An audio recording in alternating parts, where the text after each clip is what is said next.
huwezi kutengeneza chemistry ndani ya michuano inayotafuta pointi tayari.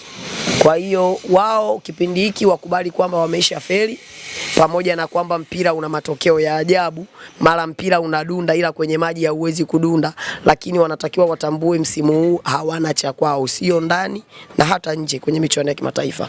Wao wanachotakiwa kukifanya ni kukubali kwamba hii timu tunayotaka kuitengeneza sasa hivi itakuja kuleta ushindani kuanzia mwakani, pengine 2028, lakini sio kwa sasa hivi kama wanavyotegemea. Hakuna timu inayotengenezwa ndani ya michuano ikiwa inaendelea. Hakuna kikosi kinachotengenezwa au timu inatengenezwa ili kuleta upinzani ikiwa michuano inaendelea. Pep Guardiola anatoka Bayern Munich anaenda Manchester City, alifika akapewa mikakati na Manchester City. Tunahitaji timu yetu iwe 1 2 3. Tunahitaji kupata mataji, tunahitaji kufanya vizuri kwenye michuano ya UEFA.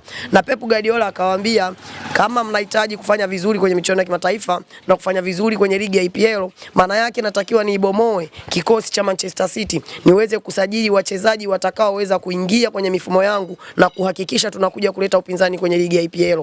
Aliwatoa kina Yaya Toure ambaye amewafundisha yeye mwenyewe akiwa Barcelona, na alimuuza yeye mwenyewe Yaya Toure kutoka Barcelona kuja Manchester City. Lakini amekuja Manchester City akasema huyu hayupo kwenye mifumo yangu, akaweza kuwatoa wote, akatengeneza kikosi cha Manchester City kilichoweza kuleta upinzani kwenye ligi ya EPL na hata kwenye michuano ya kimataifa, kiasi kwamba ilikuwa inafikia hatua hakuna timu iliyokuwa inatamani kukutana na Manchester City. Kwa hiyo wao wanataka kuitengeneza timu ndani yake, wanataka mataji. Hamna timu ya staili hiyo. Mikel Arteta timu yake ya kwanza kuwa kocha mkuu